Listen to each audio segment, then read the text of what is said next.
एक बार एक बूढ़ी माँ को उसके बेटे ने एक वृद्धाश्रम में ले जाकर छोड़ा।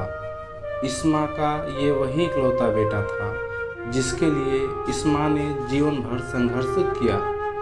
इस बेटे के लिए वो सब कुछ किया जो एक माँ को करना चाहिए या माँ कर सकती है, और आज भी अपने बेटे को किसी भी तरह की परेशानी ना हो इसलिए आश्रम में रहने के लिए भी तैयार हो गई। वृद्धाश्रम में रह रही माँ हमेशा अपने बेटे को याद करती, मगर बेटा केवल साल में एक बार उसको मिलने जाता या फिर फ़ोन पर बात कर लेता। कई साल बीत गए।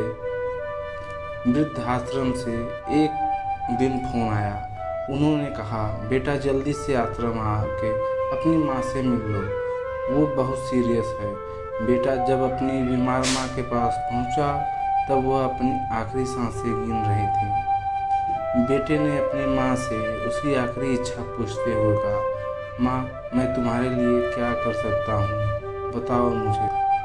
तो माँ ने कहा, बेटा इस आश्रम में गर्मी और मच्छर बहुत ज़्यादा हैं, यहाँ पर कुछ पंखे लगवा देना।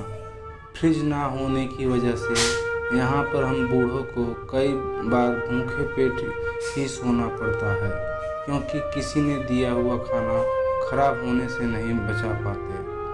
तो इस आश्रम के लिए एक दो फ्रिज भी खरीद कर देना। बेटे ने अपनी माँ की सारी बात सुनी और अपनी माँ से पूछा, आपने इतने साल यहाँ पर निकाल दिए, आपने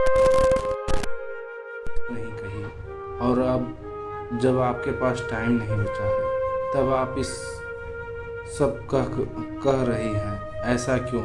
माँ ने बेटे को जवाब देते हुए कहा, बेटा मैंने गर्मी, भूख और पीड़ा सहन कर ली, लेकिन मुझे पता है जब तेरे बच्चे तुझे यहाँ पर छोड़कर जाएंगे तब तू यह सब सहन नहीं कर पाएगा।